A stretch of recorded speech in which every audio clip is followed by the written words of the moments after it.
அப்பைய தீட்சிதர்னு ஒருத்தர் இருந்தாருங்க. இருக்கும் பொழுது சிவாய நம்ம சிவாய நம்ம சிவாய நம்மன்னு சிவபக்தராக இருந்தார். அவர் என்ன பண்ணியிருக்கார், அவருக்கு ஒரு டவுட்டு. நம்ம மனம் குழம்புனதுக்கப்புறம், அதாவது மனசு ஏதாவது ஒரு மாதிரி மனநிலை சரியில்லாமல் இருக்கும் பொழுது நம்ம சிவபெருமா நினைக்கமான ஒரு டவுட். என்ன பண்ணியிருக்காரு தெரியுமா, ஊமத்தங்காய் இருக்குல்ல, அதை அரைச்சி சாப்பிட்ருக்காருங்க.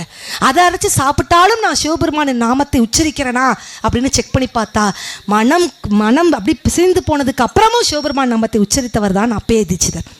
கோரக்கும்பர்னு ஒருத்தர் இருந்திருக்கிறார். அவர் இன்னைக்கு 63 நாயன்மார்கள் 12 ஆழ்வார்கள்லாம் நம்ம சொல்கிறோம் பார்த்தீங்களா, எல்லாம் தெரிஞ்சுக்கணும். கோரக்கும்பர் என்ன பண்ணார் தெரியுமா, இந்த கங்கை நதிக்கரையில் நீராடினா என் பாவம்லாம் போயிடும் அப்படின்னு நம்ம நினைக்கிறோமா இல்லையா? ஆனால் கோரக்கும்பர் என்ன பண்ணியிருக்காரு, ஒரு பாகக்காய் எடுத்துகிட்டு வர சொல்லியிருக்காரு சீடரை. பாகக்காய் எடுத்துகிட்டு வந்து கங்கை, யமுனை, சரஸ்வதி எல்லா இந்த 3 விதமான நதிகளும் ஒன்று சேரக்கூடிய இடம் திருவேணி சங்கமம்னு சொல்லுவாங்க. அந்த இடத்துல போய் பாகக்காயை முக்கி எடுத்திருக்காரு. முக்கி எடுத்துகிட்டு சீடர் கொடுத்து சாப்பிடுன்னு இருக்காரு. பாகக்காய் அப்பவும் கசக்கத்தான் செஞ்சிச்சான். என்னப்பா இதே போலதான்ப்பா, நீ இதில் முக்கி குளிச்சுட்டா அவன் பாவெல்லாம் தீராது, மனம் தெளிவு பெறணும், அப்பதான்ப்பா நீ முழுமையான மனிதனாவாய் அப்படின்னு இருக்காரு கோரக்கும்பர்.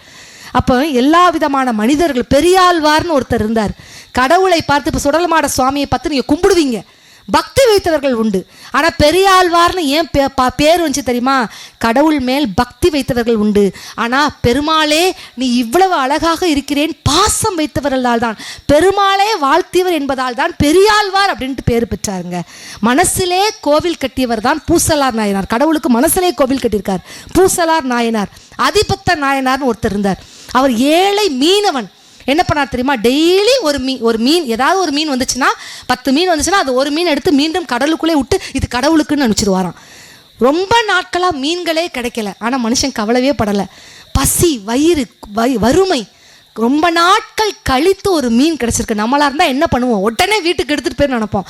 ஆனால் அந்த ஒரு மீனை மீண்டும் எடுத்து கடலுக்கு விட்டு இது கடவுளுக்குன்னு கொடுத்தாராங்க. உடனே இடப வாகனத்தில் சிவபெருமானும் அம்பாலும் அதிபத்த நாயருக்கு காட்சி கொடுத்தாங்களாம்.